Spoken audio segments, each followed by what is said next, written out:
ओम श्री गुरुवे नमः। ओम श्री जगदम्बिकाय नमः। भारतवर्ष के सभी संतों की जय। मैं खुशबू गर्ग आज आपको ऐसी 4 तारीखें बताऊंगी जिनका वर्णन देवी भागवत में किया गया है। मैं ये सोचती थी कि ये 4 तारीखें विशेष क्यों होती हैं। अब पता चला कि इस दिन मतलब सतयुग, त्रेता युग, द्वापर युग और कलयुग की शुरुआत हुई थी। यकीन मानिए, आप भी अपने जीवन की अवधि में एक बार ग्रंथ अवश्य पढ़िए।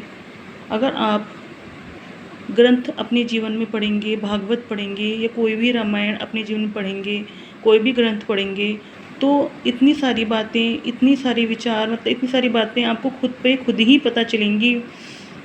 किसी से पूछने की ज़रूरत नहीं है, इतनी सारी बातें खुद ही पता चल जाएंगी आपको। तो मैं आपको बताती हूँ कि सतयुग जो शुरू हुआ था वैशाख शुक्ल तृतीया, वैशाख माह की शुक्ल तृतीया की जो तिथि आती है उस दिन सतयुग आरंभ हुआ था। त्रेता युग हुआ था कार्तिक मास में शुक्ल नवमी के दिन, जो शुक्ल पक्ष की नवमी आती है ना, उस दिन त्रेता युग आरंभ हुआ था। और द्वापर युग आरंभ हुआ था माघ माह में पूर्णिमा को। और कलयुग जो आरंभ हुआ था वो था भाद्र की शुक्ल त्रयोदशी को। ये सत्ययुग आदि 4 युगों की आरंभिक तिथियां हैं। ये मत्स्य पुराण में भी वर्णन है और इसका देवी भागवत में 230 पेज पर वर्णन किया गया है। ये गंगा, इस दिन जो हम गंगा स्नान करते हैं ना, उनका पुण्य भी बहुत ज़्यादा मिलता है। इसका व्याख्यान अगले पेजों पर है। तो मैं अब आपको गंगा दशहरा और मतलब गंगा में जो नहाते हैं ना, तो उसका मैं बताऊंगी कितना ज़्यादा पुण्य मिलता है, कितना ज़्यादा फल मिलता है इन चीज़ों का। देखिए इसमें व्याख्यान है, गंगा दशहरा की 10वीं तिथि को स्नान करने से युगादि तिथियों के तुल्य, मतलब युगों तो कम मना रहे हैं तो इतना उसके तुल्य, और वारुणी पर्व पर स्नान करने से नंदा तिथि के तुल्य फल प्राप्त होता है।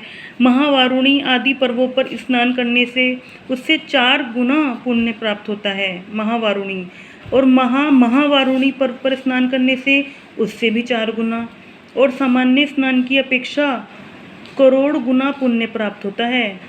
चंद्र ग्रहण तथा सूर्य ग्रहण के अवसर पर स्नान करने से उससे भी 10 गुना पुण्य मिलता है। अब देखिए, सूर्य ग्रहण पर और चंद्र ग्रहण पर करोड़ गुना, उससे मतलब करोड़ गुना से भी 10 गुना, करोड़ का 10 गुना पुण्य। करोड़ी कितना होता है और 10 करोड़ मतलब 10 गुना 10 करोड़ हो गया। देखिए मतलब पहले मतलब इतना ज़्यादा पुण्य मिलता है। हम नॉर्मल नहा रहे हैं उसका तो फल मिलता ही है, लेकिन करोड़ों गुना मिलता है अगर हम किसी पर्व पर स्नान करने के लिए गंगा जी जाते हैं तो। और अर्धोदय काल में स्नान करने से उससे भी 100 गुना फल प्राप्त होता है अर्धोदय काल में। देखिए ये देवी भागवत में व्याख्यान है, कितना विशिष्ट और कितना ज़्यादा मतलब सुंदर व्याख्यान है। पढ़ के मन खुश हो जाता है कि इतनी इतनी अच्छी अच्छी बातें हमें पढ़ने को मिलती हैं।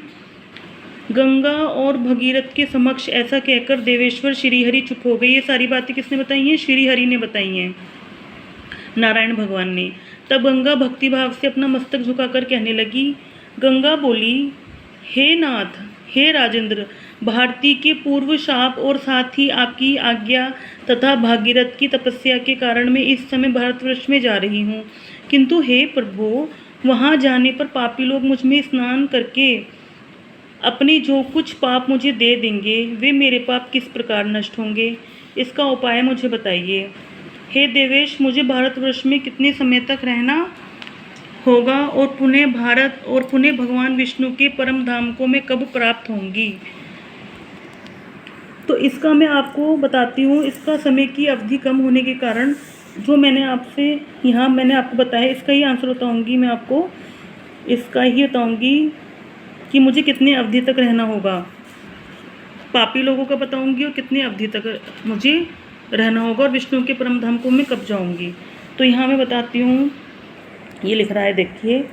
हे देवेशी, नारायण भगवान ने कहा है गंगा से, हे देवेशी, इस समय से कलयुग के 5000 वर्षों तक, मतलब जब वो गंगा जी आई थी भागीरथ जी के समय से लेकर कलयुग के 5000 वर्षों तक तुम्हें सरस्वती के शाप से भारत भूमि पर रहना होगा। मतलब जैसे कलयुग है, कलयुग का 5000 वर्ष पूरे हो जाएंगे तो गंगा जी यहाँ से चली जाएंगी, दोबारा से ही फिर वो शुरू होगा सतयुग को, दोबारा से ही फिर वो दोबारा आएंगी।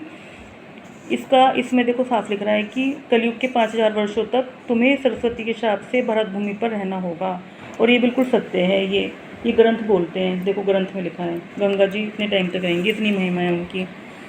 और कितने और पापी व्यक्ति जो पूछा है उन्होंने, पापी व्यक्ति स्नान करेंगे, उनका बताया श्री हरि ने।